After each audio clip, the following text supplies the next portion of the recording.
Tulevaisuuden tutkimus rikastaa elämää.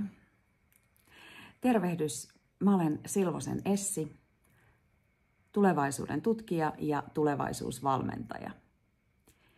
Mä tein mun blogikirjoituksessa väitteen siitä, että tulevaisuuden tutkimus rikastuttaa elämää. Ja nyt mä tulin kertomaan hiukan tarkemmin siitä, mihin minä tämän väitteeni perustan.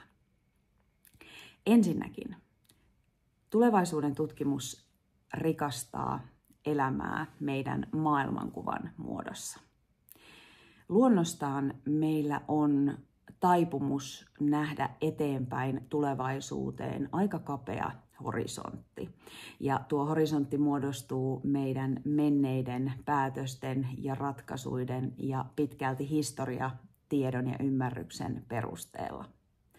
Tulevaisuuden tutkimus laajentaa tätä horisonttia huomattavasti ja tulevaisuuden tutkimus etsii ja näkee sellaisia tulevaisuuksia, jotka on paljon laajemmalla skaalalla.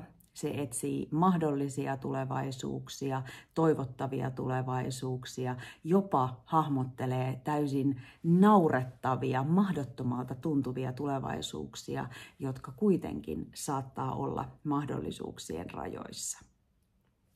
Tulevaisuuden tutkimus siis rikastaa meidän maailmankuvaamme. Tulevaisuuden tutkimus henkilökohtaisella tasolla, jolla minä sitä pääasiassa teen, on matka paitsi meidän ympäristöön, maailmankuvan monimuotoistaminen, se on myös matka omaan itseen. Eli tulevaisuuden tutkimus henkilökohtaisella tasolla, se rikastuttaa minäkuvaa, se rikastuttaa omaa ymmärrystä itsestä. Tämä johtuu siitä, että kun me katsomme meidän henkilökohtaisiin tulevaisuuksiimme, niin me katsomme sitä aina oman itsemme, omien toiveidemme, pelkojemme, haaveidemme kautta reflektoiden.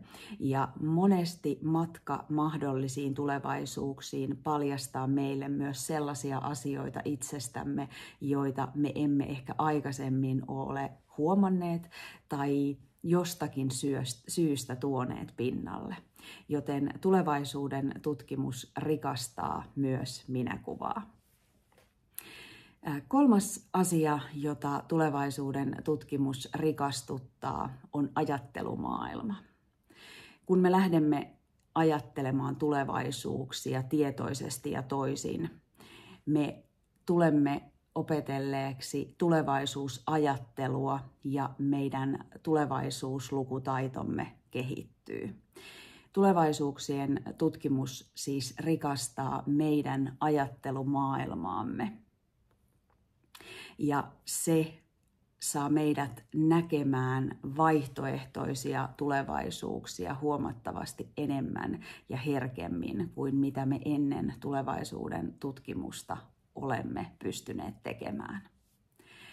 Tämä taas johdattaa neljänteen muotoon, jolla tavalla tulevaisuuksien tutkimus rikastuttaa elämää. Ja se on meidän sopeutumiskyvyn ja muutosvalmiuksien rikastuttaminen. Meistä jokainen törmää elämänsä aikana sellaisiin tilanteisiin, kun se oma tulevaisuushorisontti ei muotoudukaan niin kuin me olemme ajatelleet. Ja nämä on tilanteita, jotka joskus vaatii nopeassakin aikataulussa muutoskykyä, sopeutumista, hyväksyntää, uuden etsimistä. Tulevaisuuden tutkimus ja omien henkilökohtaisten tulevaisuuksien hahmotteleminen auttaa meitä näissä tilanteissa huomattavasti. Viides tapa, jolla tulevaisuuksien tutkimus rikastuttaa elämää, on sen innostava vaikutus. Eli nyt kun me tutkitaan tulevaisuuksia ja me nähdään siellä erilaisia mahdollisuuksia, niin siinä sivutuotteena käy monesti niin, että me innostutaan erilaisista asioista. Sellaisista asioista, jotka resonoivat meille itsellemme siihen meidän omaan henkilökohtaiseen elämään. Ja me innostutaan oppimaan uutta ja toteuttamaan uusia asioita. Ja Tällä voi olla myös suora yhteys meidän taloudelliseen toimeentuloon. Lisäksi on hyvä muistaa, että menestyneimmät yritykset ja menestyneimmät toimijat, taloudellisesti menestyneimmät, on usein niitä, jotka ovat ennakolta pystyneet hahmottelemaan yhteiskunnan ja maailman muutosta ja aktiivisesti lähteneet rakentamaan sitä. Eli tulevaisuuden tutkimuksella ja ennakointityöllä on kohtuullisen suora vaikutus myös taloudelliseen toimeentuloon. Nämä on ne 5 perustetta sille minun väitteelleni, että tulevaisuuksien tutkimus rikastuttaa elämää. Lähtökohtaisesti sieltä maailmankuvan ja minäkuvan rikastumisen kautta, sieltä ajattelumallista tekoihin ja mahdollisesti lopulta myös taloudelliseen toimeentuloon.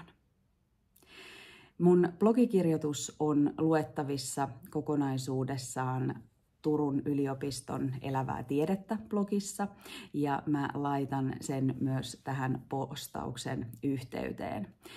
Siinä on mun kirjoituksen lisäksi sellainen harjoitus, jolla sä voit lähteä kokeilemaan omia siipiäsi tulevaisuuden tutkimuksessa.